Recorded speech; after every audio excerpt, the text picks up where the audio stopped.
நம்முடைய வாழ்க்கையில அல்லாஹ் கிட்ட எத்தனையோ துவாக்களை கேட்கிறோம் இல்லையா? சிலது உடனே ஏற்றுக்கொள்ளப்படுது, சிலது கொஞ்சம் தாமதமாகுது. ஆனா இன்னும் சில துவாக்கள் நம்ம வாழ்க்கையோட மிகப்பெரிய தேவைகள், கனவுகள், ஒரு சொந்த வீடு கட்டணும், குழந்தை பாக்கியம் வேணும், இந்த தீராத கடனை அடைக்கணும், இந்த நோயிலிருந்து குணமாகணும், இப்படிப்பட்ட பெரிய பெரிய கஷ்டங்களுக்காக கேட்கிற துவா மட்டும் ஏத்துக்கப்படவே இல்லையேன்னு நம்மள பல பேர் மனசு உடைஞ்சு போயிருக்கோம். ஒரு கட்டத்துல நம்பிக்கை இழந்து இனி இது நம்ம வாழ்க்கையில நடக்கவே நடக்காதுன்னு சோர்வடைஞ்சுடுறோம். ஆனா ஒன்னு யோசிச்சு பாருங்க, இதே மாதிரி ஏன் நம்மள விட பல மடங்கு இருளான சூழ்நிலைகள்ல நபிமார்கள் அல்லாஹ் கிட்ட கையேந்தினாங்க. அவங்க கேட்ட துவாக்கள் வெறும் வார்த்தைகளா இல்ல, அது வரலாற்றையே மாத்துன அற்புதங்களா மாறுச்சு. அது எப்படி? அதோட ரகசியம் என்ன? அதைத்தான் இன்னைக்கு நாம பார்க்கப் போறோம். முதல்ல ஒரு நபியோட வரலாற்றை கேளுங்க. ஜகரியா அலைஹிஸ்ஸலாம் அவங்களுடைய வரலாறு. அவங்களுக்கு ரொம்ப வயசாயிடுச்சு, தலைமுடி நரைச்சு, எலும்பெல்லாம் பலவீனமாயிடுச்சு. அவங்க மனைவிக்கும் வயசாயிடுச்சு. அது மட்டும் இல்லாம அவங்க மலடாவும் இருந்தாங்க. இந்த உலகத்தை பொறுத்தவரைக்கும் அவங்களுக்கு ஒரு குழந்தை பிறக்க எந்தவிதமான சாத்தியமும் இல்லை. மெடிக்கல் சயின்ஸ், சமூகம், லாஜிக்னு எல்லா கதவுகளும் அடைக்கப்பட்டிருந்துச்சு. இப்படி ஒரு நிலைமையில நாம இருந்தா என்ன நினைப்போம்? அவ்வளவுதான், எல்லாம் முடிஞ்சுது, இதுதான் என் விதி போல அன்று விரக்தியோட உச்சத்துக்கு போயிருப்போம். ஆனா ஜகரியா நபி அப்படி நினைக்கல. அவங்க உடல் வேணா தளர்ந்திருக்கலாம், ஆனா உள்ளத்தில் இருந்த நம்பிக்கை ஒருபோதும் தளரல. அவங்களுக்கு அல்லாஹ்வை பத்தி முழுசா தெரிஞ்சிருந்துச்சு. அவனோட சக்திக்கு முன்னாடி இந்த உலகத்தோட விதிகள் எல்லாம் ஒண்ணுமே இல்லைன்னு அவங்க உறுதியா நம்புனாங்க. அந்த அசைக்க முடியாத நம்பிக்கையோட, தனிமையில, நடுராத்திரியோட அமைதியில அல்லாஹ் கிட்ட கையேந்துறாங்க. அவங்க பேசின வார்த்தைகள் உதட்டுல இருந்து வரல, உள்ளத்தோட ஆழத்துல இருந்து வந்துச்சு. அந்த வார்த்தைகளைத்தான் அல்லாஹ் குர்ஆன்ல நமக்காகவே பதிவு செஞ்சு வச்சிருக்கான். அதுதான் நாம பார்க்கப் போற முதலாவது திறவுகோல். சூரா அல் அன்பியா 21வது அத்தியாயம் 89வது வசனத்தில் அல்லாஹ் சொல்றான், ரப்பி லா ததர்னி ஃபர்தன் வ அன்த கைருல் வாரிதீன். இதோட பொருள், ஜகரியாவையும் நினைச்சு பாருங்க. அவர் தன்னோட இறைவனை பார்த்து, என் இறைவா, நீ என்னை தனியா விட்டுடாத, நீயே வாரிசுகள்ல மிகச் சிறந்தவன் என்று பிரார்த்தனை செய்த நேரத்துல. சகோதர சகோதரிகளே, இந்த துஆவோட ஆழத்தை கொஞ்சம் கவனிங்க. ஜகரியா நபி, அல்லாஹ் எனக்கு ஒரு குழந்தைய கொடுன்னு நேரடியா கேட்கல. அதுக்கு பதிலா, யா அல்லாஹ், என்னை தனியா விட்டுடாதன்னு கேட்கிறாங்க. இது எவ்வளவு ஆழமான ஒரு மனநிலையிலிருந்து வருது பாருங்க. யா அல்லாஹ், இந்த உலகத்துல எனக்குன்னு யாரும் இல்லை. என் உறவு, என் பலம், என் வயது எல்லாமே என்னை கைவிட்டுடுச்சு. நான் இப்போ முழுசா, தனிமையா, ஆதரவில்லாம நிக்கிறேன்னு தன்னோட முழு பலவீனத்தையும் அல்லாஹ் முன்னாடி சமர்ப்பிக்கிறாங்க. இதுதான் துஆவோட முதல் படி.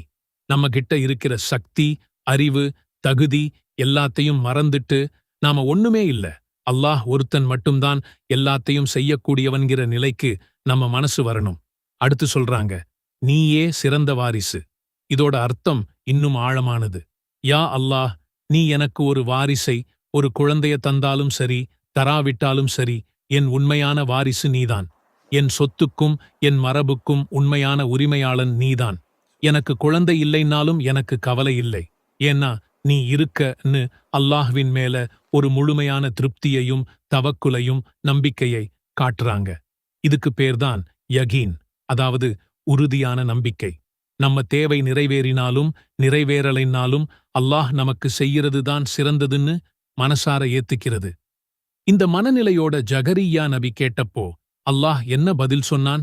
நாம் அவருடைய பிரார்த்தனையை ஏற்றுக்கொண்டோம்னு குர்ஆன்ல சொல்றான். சாத்தியமே இல்லைன்னு இந்த உலகம் சொன்ன ஒரு விஷயத்தை அல்லாஹ் சாத்தியமாக்கி காட்டினான். ஜகரியா நபியோட துஆ ஏற்றுக்கொள்ளப்பட்டதற்கு காரணம் அவங்களுடைய அந்த அசைக்க முடியாத நம்பிக்கை. அந்த நம்பிக்கையோட அடிப்படை என்ன தெரியுமா? அதுதான் தக்வா, இறையச்சம். நாம பார்க்கப் போற 2வது குர்ஆன் வசனம் இந்த தக்வாவை பத்தி தான் பேசுது. சூரா அத்தலாக் 65வது அத்தியாயம் 2 மற்றும் 3வது வசனங்கள்ல அல்லாஹ் ஒரு மகத்தான வாக்குறுதியை நமக்கு தர்றான். وَمَنْ يَتَّقِ اللَّهَ يَجْعَلْ لَهُ مَخْرَجًا وَيَرْزُقْهُ مِنْ حَيْثُ لَا يَحْتَسِبْ. இதோட பொருள், யார் அல்லாஹ்வை அஞ்சுகிறாரோ அவருக்கு அல்லாஹ் ஒரு வழியை ஏற்படுத்துவான். மேலும் அவர் எங்கிருந்து எதிர்பார்க்கவே இல்லையோ அங்கிருந்து அவருக்கு வாழ்வாதாரத்தை, ரிஸ்கை வழங்குவான். அல்லாஹு அக்பர். என்ன ஒரு அற்புதமான வாக்குறுதி! இந்த வசனம் விவாகரத்து சம்பந்தப்பட்ட சட்டங்களோட மட்டும் முடியல. இது ஒட்டுமொத்த மனிதர்களுக்கும் அல்லாஹ் தர்ற ஒரு பொதுவான வாக்குறுதின்னு இஸ்லாமிய அறிஞர்கள் விளக்குறாங்க. யார் அல்லாஹ்வுக்கு பயப்படுறாரோ, தக்வானா என்ன? அல்லாஹ் நம்மள எல்லா நேரமும் பார்த்துக்கிட்டு இருக்கான்ற உணர்வோட வாழுறது. தனிமையில இருந்தாலும் சரி, கூட்டத்தில இருந்தாலும் சரி, அல்லாஹ் தடுத்த ஹராமான விஷயங்களை விட்டு விலகி இருக்கிறது. அல்லாஹ் ஏவியதை செய்றது. நம்ம வியாபாரத்துல, குடும்பத்துல, கொடுக்கல் வாங்கல்ல, பேச்சுல, பார்வையிலன்னு எல்லாத்திலையும் நேர்மையா இருக்கிறது தான் தக்வா. இப்படி யார் தக்வாவோடு வாழ முயற்சி செய்றாங்களோ அவங்களுக்கு அல்லாஹ் 2 பரிசுகளை தர்றதா வாக்குறுதி அளிக்கிறான். முதல் பரிசு, அல்லாஹ் அவருக்காக ஒரு வெளியேறும் வழியை ஏற்படுத்துவான். உங்க வாழ்க்கையில எல்லா கதவும் மூடிடுச்சுன்னு நீங்க நினைக்கலாம். கடன் தொல்லையில மூச்சுத் திணறலாம். வியாபாரமே இல்லாம முடங்கிப் போயிருக்கலாம். ஆனா நீங்க தக்வாவோட இருந்தா எந்த சுவரை பார்த்து அடைக்கப்பட்டிருக்குன்னு நினைக்கிறீங்களோ அந்த சுவரையே உடைச்சு அல்லாஹ் உங்களுக்கு ஒரு வழியை திறப்பான். மலை மாதிரி இருக்கிற பிரச்சனைகள் பனி மாதிரி உருகி ஓடிடும். இரண்டாவது பரிசு, அவங்க கற்பனை கூட செஞ்சு பார்க்காத இடத்திலிருந்து அல்லாஹ் அவங்களுக்கு ரிஸ்க் வழங்குவான். உங்க கணக்கு, உங்க திட்டம், உங்க லாஜிக் எல்லாத்தையும் தாண்டி அல்லாஹ்வோட கருவூலத்திலிருந்து உங்களுக்கு உதவி வந்து சேரும். ஒரு மனிதர் மூலமாவோ, ஒரு புதிய வாய்ப்பு மூலமாவோ எங்கிருந்து வருதுன்னே உங்களால யூகிக்க முடியாத வழிகள்ல உங்க தேவைகள் நிறைவேறும். இப்போ இந்த 2 வசனங்களையும் இணைச்சுப் பாருங்க. ஜகரியா நபியோட வாழ்க்கையில தக்வா இருந்துச்சு. அதனால அவங்க கேட்ட துவால முழுமையான யகீன் இருந்துச்சு. அந்த யகீனோட கேட்டப்போ அல்லாஹ் அவங்க கற்பனை செய்யாத வழியில ஒரு அசாத்தியமான விஷயத்தை சாத்தியமாக்கி காட்டினான். இதுதான் அந்த ரகசியம். இந்த சக்தி வாய்ந்த விஷயத்தை நம்ம வாழ்க்கையில எப்படி பயன்படுத்துறது? இங்கதான் அந்த இரவு 3 மணிங்கிற நேரம் முக்கியத்துவம் பெறுது.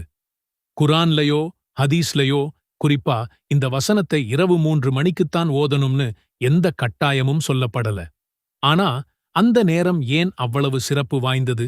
அது தஹஜ்ஜுத் தொழுகையோட நேரம், இரவோட கடைசி பகுதி. அந்த நேரத்துல அல்லாஹ் முதல் வானத்துக்கு இறங்கி வந்து, என்னிடம் கேட்பவர் உண்டா? நான் அவருக்கு கொடுக்கிறேன். என்னிடம் பாவமன்னிப்பு தேடுபவர் உண்டா? நான் அவரை மன்னிக்கிறேன் என்று அழைப்பதாக நபி ஸல்லல்லாஹு அலைஹி வஸல்லம் அவர்கள் கூறியிருக்கிறார்கள். உலகமே தூங்கிட்டிருக்கிற அந்த அமைதியான நேரத்துல நீங்க உங்க ரப்புக்காக எழுந்து நிக்கும்போது அல்லாஹ் கூட ஒரு தனித்துவமான ஆழமான தொடர்பு உருவாகுது. உங்க மனசு ஒருமுகப்படுது. உங்க கண்ணீர் உண்மையா இருக்குது. உங்க வார்த்தைகள்ல உயிர் இருக்குது. முதல்ல அல்லாஹ்வை புகழுங்க. அவனோட அழகான பெயர்களைச் சொல்லி புகழுங்க. நபி ஸல்லல்லாஹு அலைஹி வஸல்லம் அவர்கள் மீது ஸலவாத் சொல்லுங்க. அடுத்து உங்க பாவங்களை நினைச்சு மனசு உருகி அல்லாஹ் கிட்ட பாவ மன்னிப்பு கேளுங்க. அதுக்கப்புறம் உங்க மனச ஜகரியா நபியோட மனநிலைக்கு கொண்டு வாங்க. உங்களோட பலவீனம், இயலாமை, தனிமை எல்லாத்தையும் அல்லாஹ் கிட்ட ஒப்படைங்க.